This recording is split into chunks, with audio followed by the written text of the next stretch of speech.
So అలాగే doctor గారు self care అంటే ఏంటి వివరించగలరా? సెల్ఫ్ కేర్ అన్నది మన కాన్సెప్ట్, అంటే మన సమాజంలో చాలా రేర్లీ హర్డ్ అండి. అవతల వాళ్ళకి కేర్ చేయడము అంటే ఇది మగవాళ్ళకి ఆడవాళ్ళకి ఇద్దరికి కూడా వర్తిస్తుంది. అవతల వాళ్ళకి కేర్ చేయడము, అవతల వాళ్ళ గురించి ఆలోచించడము అంటే ఈజీగా వచ్చేస్తుంది, కానీ మన గురించి మనం ఆలోచించుకోవడం, మన గురించి మనం కేర్ తీసుకోవడము అంటే ఎక్కడో దగ్గర సంకోచిస్తాం, ఇది కరెక్టా కాదా అని.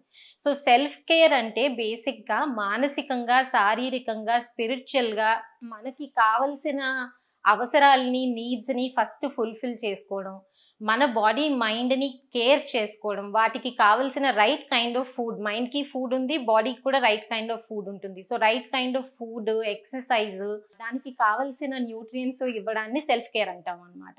సో బాడీకి సంబంధించిన సెల్ఫ్ కేర్ మీకు డాక్టర్స్ చెప్తారు, ఎక్సర్సైజ్ ఉండాలి, రైట్ కైండ్ ఆఫ్ స్లీప్ ఉండాలి, ఫుడ్ ఉండాలి కదా. అలాగే మానసికంగా సెల్ఫ్ కేర్ అంటే మీరు ఎంతవరకు ఆనందంగా ఉంటున్నారు, మీ లైఫ్లో మీ ఆనందం కోసం మీరు ఏం చేసుకుంటున్నారు, when is the last thing that you have done for your self. ఈ క్వశ్చన్ ఫ్రీక్వెంట్గా మిమ్మల్ని మీరు అడగాలి. అంటే నా కోసం నేను చేసుకున్నది ఏంటి, ఎంత ఫ్రీక్వెంట్గా చేసుకుంటున్నాను, నాకు కావలసినట్టు తింటున్నానా, నాకు కావలసినట్టు ఉంటున్నానా. సో ఈ క్వశ్చన్స్ అన్నీ వేసుకోవడం సెల్ఫ్ కేర్లో భాగమే. అలాగే మానసికంగా సెల్ఫ్ కేర్ టిప్స్ అంటే, మైండ్కి టిప్స్ ఏంటి అంటే, మీ ఆలోచనల్ని, మీ భావాలని ఎంతవరకు మీరు పరిశీలించుకుంటున్నారు, ఎంతవరకు వాటిల్లో గ్రోత్ వస్తుంది. Because over a period of time ప్రతి ఒక్కరు కూడా చేంజ్ అవుతాం. పర్సనాలిటీ కాన్స్టెంట్ కాదు కదా, డైనమిక్ కదా. సో చేంజ్ అవుతూ ఉంటాం కదా. సో మన ఆలోచనల్లో, భావాల్లో ఎలాంటి చేంజెస్ వస్తున్నాయి, ఎంతవరకు అవి నా గ్రోత్కి తోడ్పడుతున్నాయి, ఎంతవరకు నా గ్రోత్కి హాని చేస్తున్నాయి, ఈ ఇవాల్యుయేషన్స్ అన్నీ కూడా సెల్ఫ్ కేర్లోనే వస్తాయండి.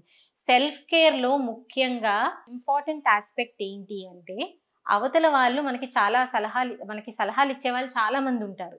కానీ దీని అంతటినీ కూడా మేము నాయిస్ అంటాం. ఎందుకు అంటే ఎవరికి నచ్చింది వాళ్ళు చెప్తారు, ఎవరికి కరెక్ట్ అనిపించింది వాళ్ళు చెప్తారు. మీకు ఏది కరెక్ట్ అని డిసైడ్ చేసుకునే దాన్ని వాయిస్ అంటాం, internal voice. Noise versus voice. So మీరు ఎప్పుడైతే అవతల వాళ్ళు చెప్పేదానికి ప్రాధాన్యత ఇస్తారో మీ నుంచి మీరు దూరంగా వెళ్ళిపోతారు. మీకు మీరు ఇంపార్టెన్స్ ఇచ్చుకోవడం అన్నదే జరగదు. ఎప్పుడైతే మీకేంటి కరెక్ట్ అన్నది మీరు ఇండివిజువల్గా కూర్చొని ఎవరితో సంబంధం లేకుండా నిర్ణయాలు తీసుకోవడం స్టార్ట్ చేస్తారో మీ లోపల ఉన్న ఇంటర్నల్ వాయిస్ బలపడుతుంది.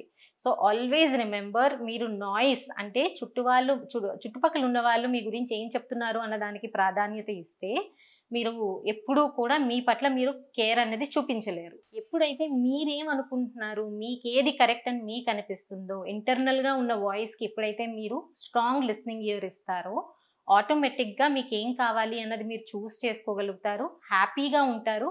తద్వారా మీ చుట్టూ ఉన్న వాళ్ళు కూడా హ్యాపీగా ఉంటారు.